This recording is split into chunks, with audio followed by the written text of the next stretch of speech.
Hello மக்களே! இப்போ நாம் எங்கே போகிறோம் அப்படின்னா, படைவீடு ரேணுகா பரமேஸ்வரி அம்மன் கோயிலுக்கு தான் போகிறோம். ஸோ நம்ம ஈவினிங் கிளம்பி நைட்டு வந்துட்டோம். ரீச் ஆயாச்சு. ஸோ காலையில் பார்த்திங்கன்னா நம்ம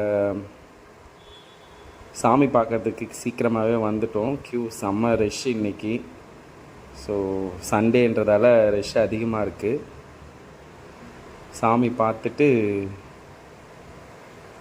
பிரகாரத்தெல்லாம் நான் சுற்றி பார்த்தாச்சு. சுற்றி பார்த்துட்டு அப்படியே சமைக்கிறதுக்கு வந்துட்டோம். ஸோ சமையல் வேலைலாம் ஆயிட்டுருக்கு. பொங்கல் வச்சிட்ருக்காங்க. சமையல் வேலை கொஞ்சம் அதிகமாகவே இழுத்துருச்சு. என்னென்னா கருவாட்டு குழம்பு எல்லாமே பண்ணணுன்றதால கொஞ்சம் அதிகமாக இழுத்துருச்சு. ஸோ அதுக்கப்புறம் நம்ம எப்போதுமே ரெகுலராக பண்ணுற இடத்துல ஒரு கல் வச்சு அபிஷேகம் பண்ணுவோம். அந்த வேப்ப மரத்துக்கிட்ட, படைவீட்டம்மன் கோயில் பக்கத்துலேயே இருக்க வேப்ப மரத்துக்கிட்ட. ஸோ அபிஷேகம் நடக்குது.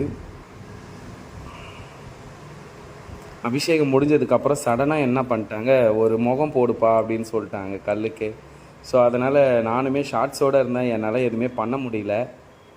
ஸோ நான் முடியாதுன்னு சொன்னேன். இருந்தாலும் இல்லைப்பா பரவாயில்ல, சும்மா முகம் மட்டும் பண்ணுங்க அப்படின்னு சொல்லிட்டாங்க. நானுமே என்ன பண்ணுறதுன்னு தெரியாமல் சந்தனத்தை வச்சு சும்மா சிம்பிளாக ஒரு முகம் போடலாம் அப்படின்னு உட்காந்துட்டேன்.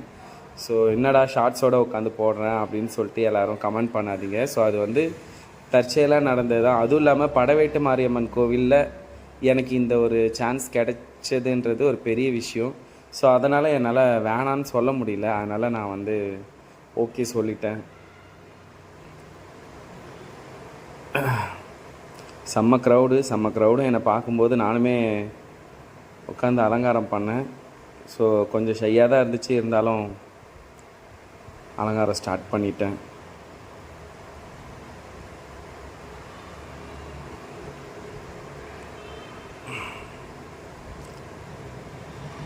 ஸோ அதுக்கப்புறம் பார்த்திங்கன்னா ஸ்டெப் பை ஸ்டெப்பாக பண்ண ஆரம்பித்தேன். ரஷ்ஷு நவரவே இல்லை. நான் பண்ணுறதை பார்த்துட்டு நிறைய பேர் நின்றுட்டாங்க. ஸோ நான் பண்ணுறதை பார்க்கணுன்றதுக்காகவே நின்றுட்டு இருந்தாங்க நிறைய பேர்.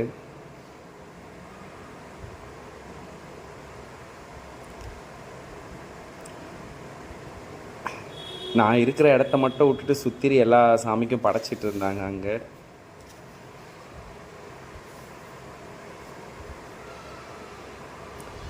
ஸோ இந்த கோவிலில் வெளி பிரகாரத்தில் இருக்கிற ஒரு இடத்துல நான் சந்தனக்காப்பு ஒரு முகம் போடுறேன்றதை நினச்சாலே எனக்கு பெருமையாக தான் இருக்குது. என்னென்னா மற்ற இடத்துல அலோவ் பண்ணுவாங்களான்னு தெரியல. ஸோ இங்கே சடனாக என்கிட்ட சொன்ன உடனே எனக்குமே ரொம்ப ஹாப்பி ஆயிடுச்சு. ஸோ அதனால் நம்மளும் வெற்றிகரமாக ஒரு ஃபேஸை கடன்னு போட்டோம். ஸோ போட்டு முடித்ததுக்கப்புறம் பூஜை அலங்காரம் எப்படி இருக்குது அப்படின்னு சொல்லிட்டு எல்லோரும் கமெண்ட் பண்ணுங்கள். ஸோ இந்த வருஷம் எங்களோட படைவேட்டு ரேணுகா பரமேஸ்வரி அம்மன் கோவில் ட்ரிப் முடிஞ்சது. அடுத்தது நெக்ஸ்ட் இயர் பார்ப்போம். தேங்க்யூ ஸோ மச் மக்களே.